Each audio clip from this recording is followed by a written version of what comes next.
I think there's one thing that we must remember, that many of the students who do not participate in the sit-in sympathize quite often with the persons who are sitting in the building. And they are saying to the administration many of the things that the other students would like to say. Again, I think that the student who feels differently about this must find a way to express his feeling and to impress upon the university his position.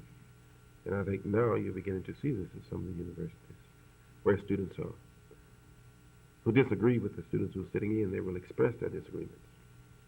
But it's almost without exception that students who have started the demonstration have received a large portion of the support of those students who do not participate. So evidently there is an alliance that we aren't aware of between these two groups. Students have moved now, especially very recently, into bringing arms onto campuses and other forms of potential violence, if not actual violence. Is this a legitimate way of protesting? When you say legitimate, I don't think one can describe protest as being legitimate or non-legitimate. I think basically the persons who are protesting are saying in every possible way what they want, and they're using all of the facilities at their command to really make the point.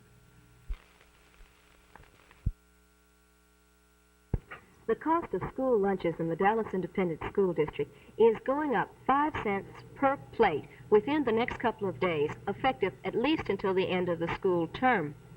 The Dallas school trustees voted for this today because of a $545,000 deficit in the lunch program. According to Superintendent Dr. Nolan Estes, the shortage comes from 3 unexpected increases. And that's all. Are you blaming some of your deficit on the national school lunch program? No, not at all. We're saying that there are a number of reasons for the deficit. 1 is the increased cost of food. 2, the increased cost of labor. 3, the number of children that we have on the free lunch program. Because you're having a management study, does that mean that you think there are ways that you can refine the management of the program to save money?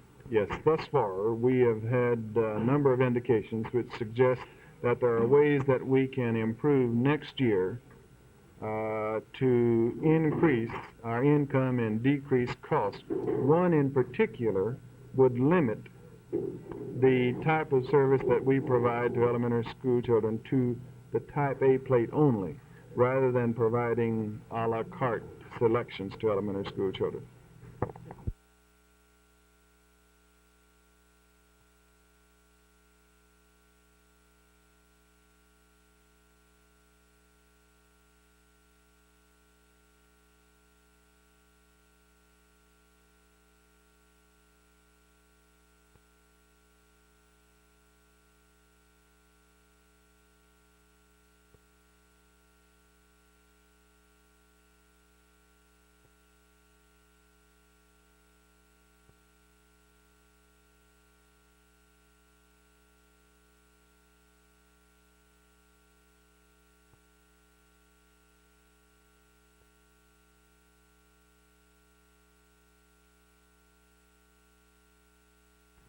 Mrs. Smith, your request for school children protection at the intersection of Walnut Hill Lane and Holloway has been referred to this department.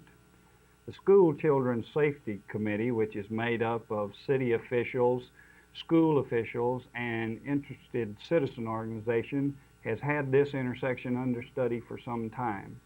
The police department has recommended that a school crossing guard be located at this point and is presently accepting applications for anyone who would be interested in the job.